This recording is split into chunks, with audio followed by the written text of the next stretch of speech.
السلام علیکم لسنرز، ہم آپ کو اپنے یوٹیوب چینل کی سچی کہانی میں خوش آمدید کہتے ہیں۔ کہانی شروع کرنے سے پہلے اگر آپ ہمارے چینل پر نئے ہیں تو ہمارے چینل کو سبسکرائب کیجیے۔ کہانی پسند آئے تو لائک اور شیئر بھی ضرور کیجیے۔ فیض عالم پل ضلع چکوال اور ضلع اٹک کے دو گاؤں پنڈ ملکاں اور موہری راجگاں کو ملاتا ہے۔ پنڈ ملکاں ضلع چکوال کی حدود میں جبکہ موہری راجگاں ضلع اٹک کی حدود میں واقع ہے۔ ایک بہت بڑا نالا ان دونوں گاؤں کو تقسیم کرتا ہے۔ 50 برس قبل اس نالے پر کوئی پل نہ تھا۔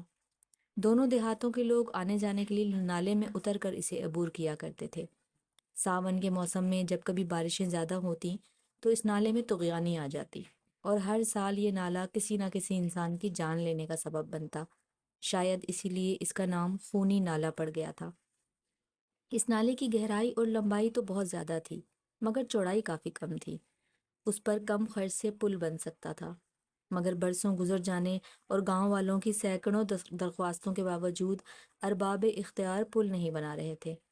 مسئلہ فنڈ اور حدود کا تھا۔ پنڈ ملکہ کی یونین کونسل کہتی تھی کہ یہ حصہ موہری راجگاں کی حدود میں آتا ہے اور موہری راجگاں کی یونین کونسل اسے پنڈ ملکہ کی حدود قرار دیتی تھی۔ بس اسی جھگڑے میں پل کا کام التوا کا شکار تھا، مگر دونوں یونین کونسلوں کے چیئرمینوں کو کوئی پرواہ نہ تھی۔ انہیں تو فنڈ سے غرض تھی جو وہ پل کے نام پر لے کر نہ جانے کب کے کھا چکے تھے، مگر پھر بھی انتخابات کے دوران وہ اپنے اپنے ووٹروں کو تسلی دیتے رہتے تھے کہ اس سال پل بن جائے گا، مگر یہ وعدے بس وعدے ہی رہے۔ فیض عالم پنڈ ملکہ کا رہنے والا تھا، نہایت ہی غریب، مسکین اور شریف سا انسان، نمازی، پرہیزگار اور مذہبی احکامات کی پابندی کرنے والا۔ وہ گاؤں کی مسجد کا خادم بھی تھا اور مؤذن بھی۔ پانچوں وقت باقاعدگی سے اذان دینا اس کی ذمہ داری تھی۔ اس دور میں گاؤں کے لوگ پانی صرف کنویں سے حاصل کرتے تھے۔ گاؤں کی مسجد کے لیے فیض عالم کنویں سے پانی کی مشک بھر کر لاتا تھا جو تقریباً آدھے میل کے فاصلے پر تھا۔ پانی بھرنے میں اس کی بیوی سعیدہ بھی اس کی مدد کرتی تھی۔ دونوں سارا دن پانی بھرنے میں لگے رہتے تھے یا پھر مسجد کی صفائی ستھرائی میں۔ فیض عالم کو اس خدمت کی کوئی تنخواہ نہ ملتی تھی، البتہ وہ مغرب کی نماز کے بعد ایک کاسہ ہاتھ میں اٹھائے گھر گھر جا کر صدا لگاتا۔ اس دور میں کسی بھی گھر میں دروازہ یا گیٹ نہیں لگا ہوتا تھا، بس دروازے پر چک پڑی ہوتی تھی۔ فیض عالم کی آواز سن کر متعلقہ گھر والے اس کے کاسے میں پاؤ بھر آٹا ڈال دیتے۔ بس یہی فیض عالم کی خدمت کا صلہ تھا جس پر وہ اللہ تعالیٰ کا شکر ادا کرتا تھا۔ گاؤں میں اس کی اپنی کوئی زمین نہ تھی، چھوٹا سا گھر تھا جس کے ساتھ ہی اس نے ایک چھوٹا سا باڑا بنا رکھا تھا جس میں اس نے چند بکریاں رکھی ہوئی تھیں۔ یہ بکریاں گاؤں والوں کی تھیں۔ فیض عالم دن کے وقت بکریاں نکال کر انہیں چرانے لے جاتا۔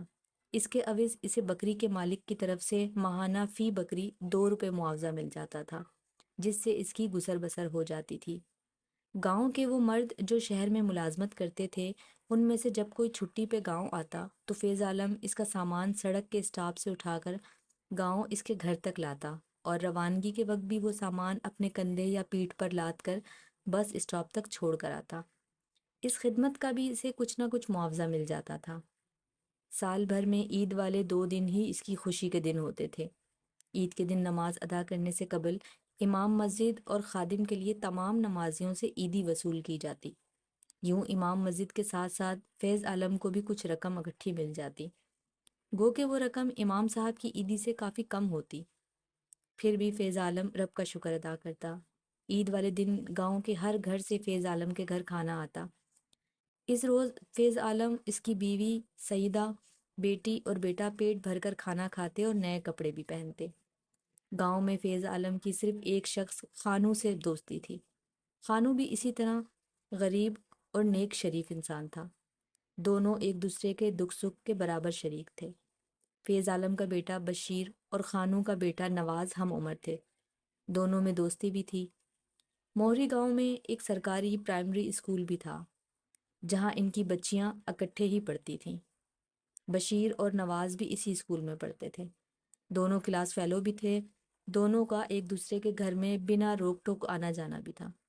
فارغ وقت میں فیض عالم خانو کے پاس چلا جاتا اور دونوں اپنے دکھ سکھ ایک دوسرے سے بانٹتے اور اپنے دل کا بوجھ ہلکا کرتے۔ گاؤں کے امام مسجد کے پیر صاحب ایک برس حج کی سعادت حاصل کر کے آئے تو امام صاحب نے انہیں دعوت دی کہ وہ گاؤں آئیں اور گاؤں کے لوگوں کو درس دیں۔ پیر صاحب نے درس کے ساتھ حج کے بارے میں بھی لوگوں کو بتایا کہ یہ بھی اسلام کے ارکان میں سے ایک رکن ہے اور اس کی بھی بہت اہمیت ہے۔ پیر صاحب کا پر اثر درس سن کر فیض عالم کے من میں بھی اللہ کا گھر اور نبی کریم صلی اللہ علیہ وآلہ وسلم کے روزے کی زیارت کی خواہش نے ایسی شدت سے جنم لیا۔ فیض عالم کے لب ہر وقت یہ الفاظ گنگناتے، کملی والے مدینے بلا لے مجھے، مگر فیض عالم کے مالی حالات ایسے نہ تھے کہ وہ یہ فریضہ ادا کر سکتا۔ اس زمانے میں لوگ بحری جہاز پر یہ سفر مبارک کیا کرتے تھے۔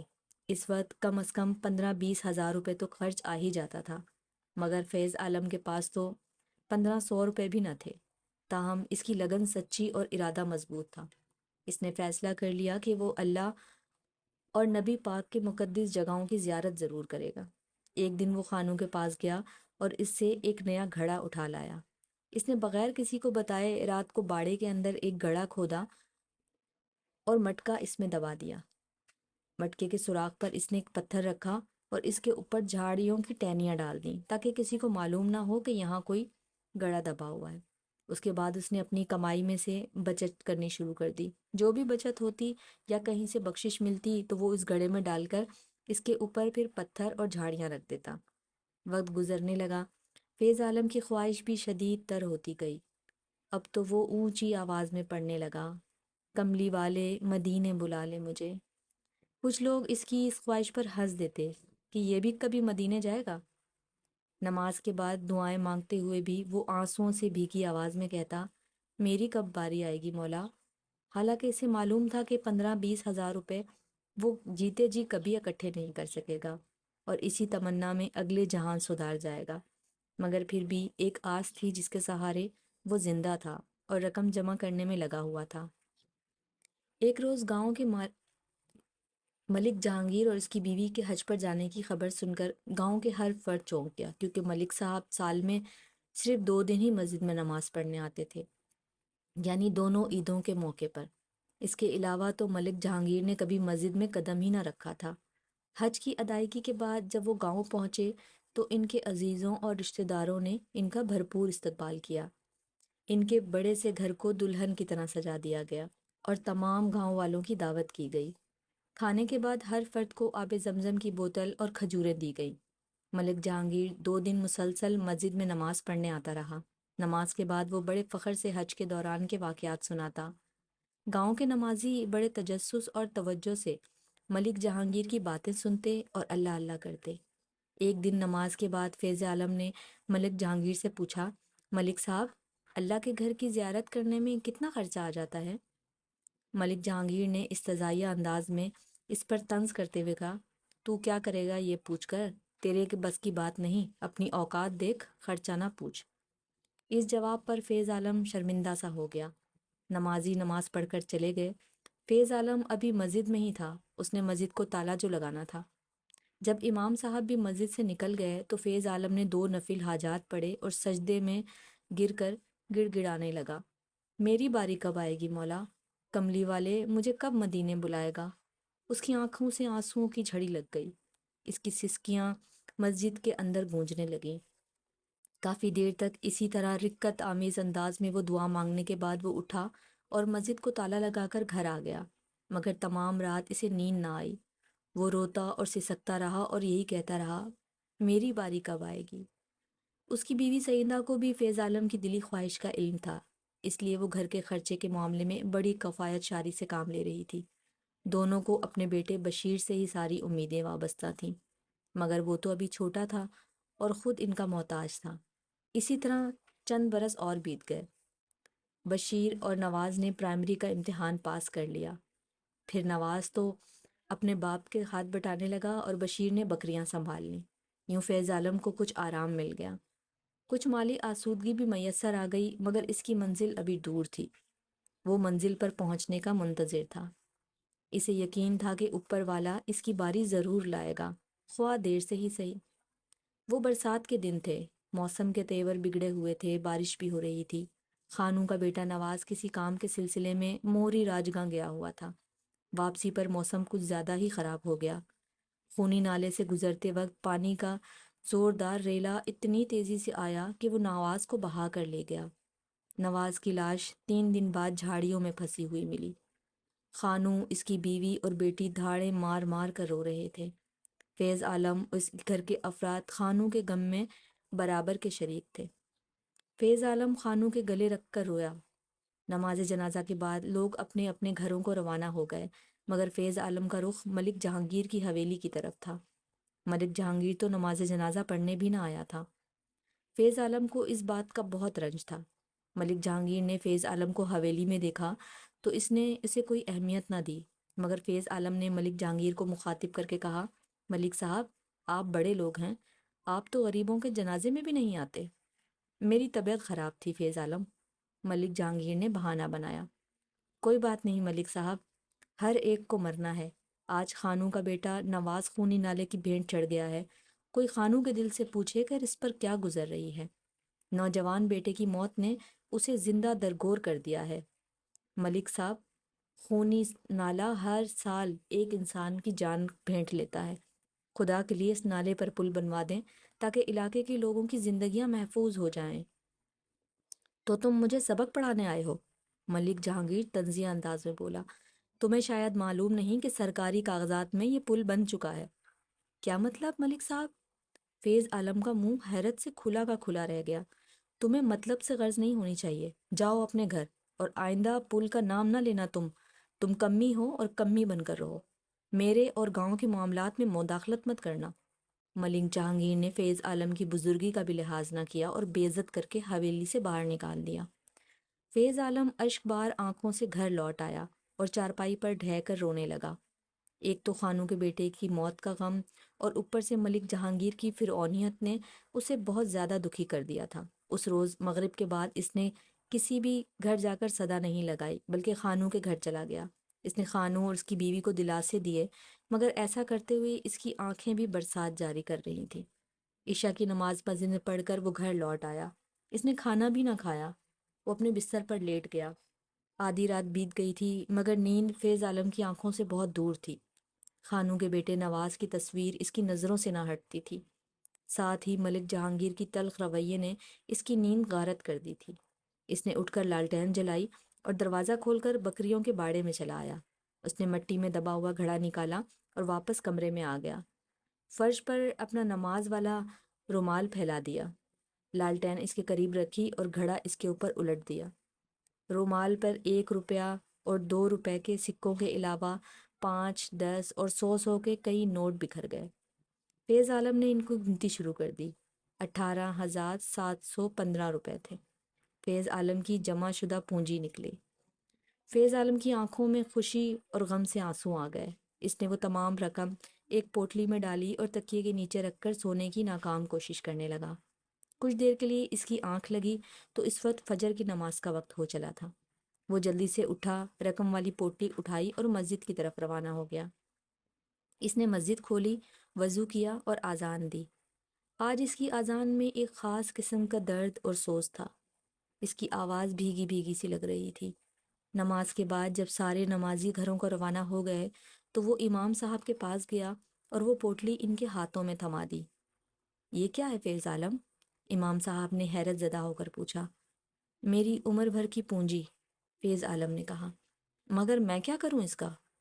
یہ آپ سنبھال کر رکھ لیں مولوی صاحب، میں نے یہ رقم حج کے لیے جمع کی تھی، مگر کیا؟ تم حج کر لو نا؟ امام صاحب کے لہجے میں ابھی بھی حیرت تھی۔ نہیں مولوی صاحب، میں حج نہیں کروں گا، آپ یہ رقم لے لیں اور اس رقم سے خونی نالے پر پل بنوا دینا۔ یہ کیا کہہ رہے ہو فیض عالم؟